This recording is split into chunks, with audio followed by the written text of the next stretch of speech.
Welcome. In front of me is an iPad, and this is the iPad A16 Wi-Fi and cellular version, and I'll be going over unboxing along with a quick look at the device and also its specifications. So let's just get straight into it. Now let me just open up the page with info and peel these little suckers off. At least they're coming off nicely in single piece.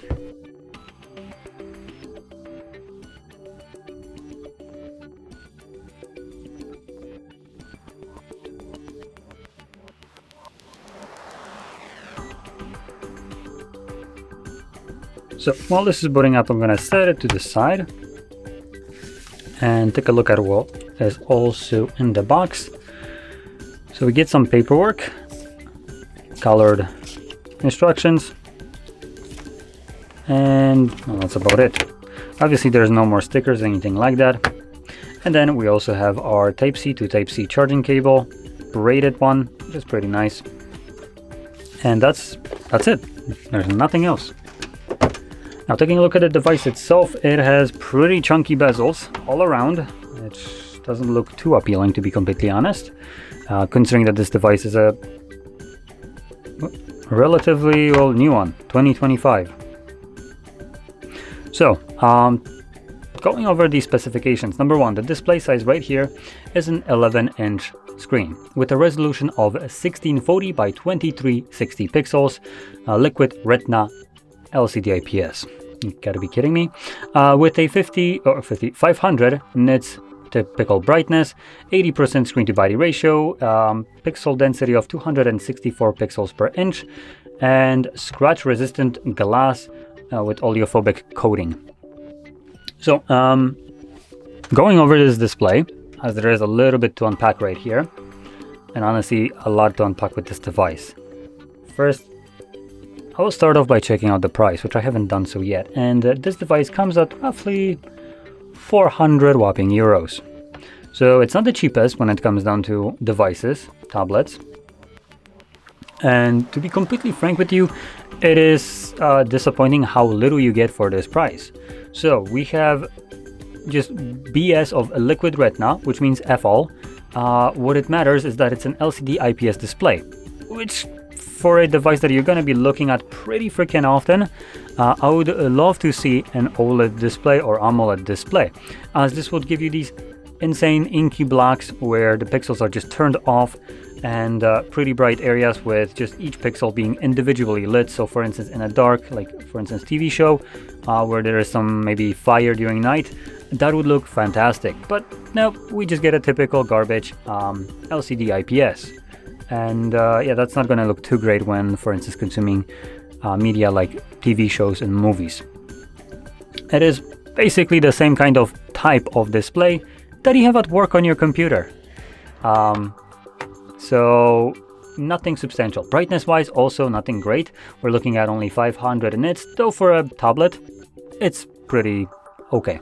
It shouldn't be, like, you shouldn't really need more unless you really want to use this outside during summer. That's where you might start to have problems with seeing the device.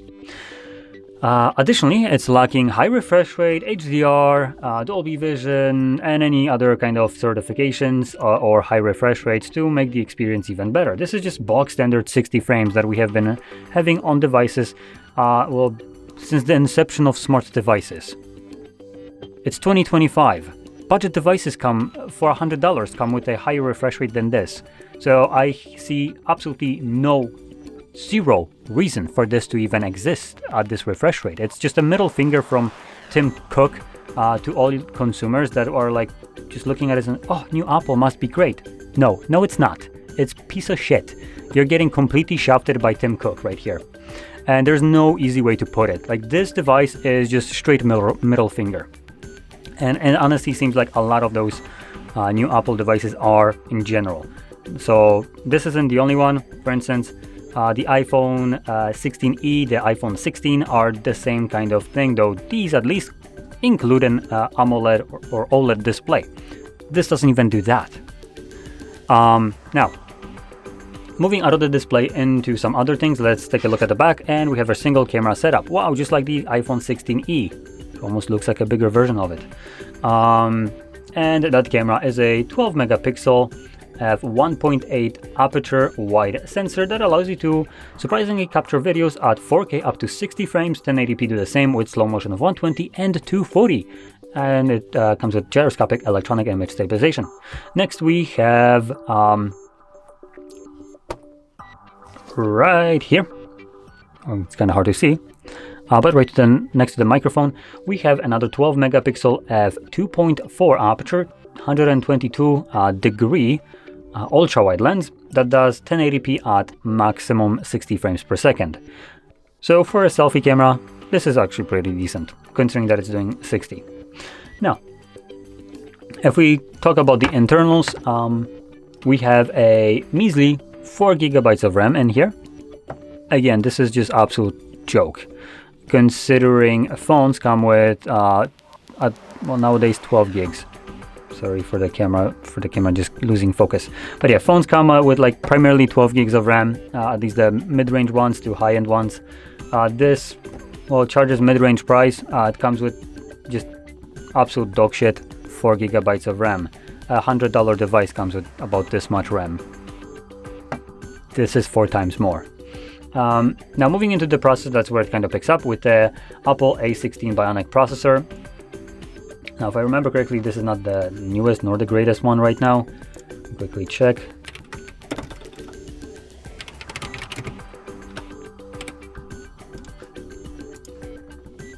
Yeah, so this is 2 generations behind as well.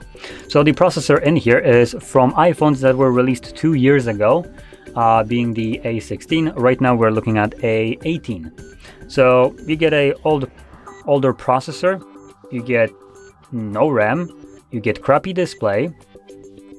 Cameras for a tablet are okay. We get no mention of the battery size because Apple just doesn't think that giving you an actual milliampere of battery is a valid kind of thing to do. It's better that you buy a cat in a bag without knowing these informations. I'm pretty sure if they could, they'd probably not tell you anything about the device, so you can't complain about anything. And you're just getting, then at that point, just completely raw by Tim Cook. Anyway, talking about some other things, build quality, typical Apple, aluminum chassis with a unibody basically, so it wraps all around, it's a single piece. We have a Type-C charging port at the top. There we go, you can see it now, with speakers on both top and bottom, or side and both sides, depending how you look at it. We have a fingerprint sensor that doubles as a power button. We get our volume rockers and a bunch of antennas all around, as this is the Wi-Fi/LTE version, so it does both. So we should have somewhere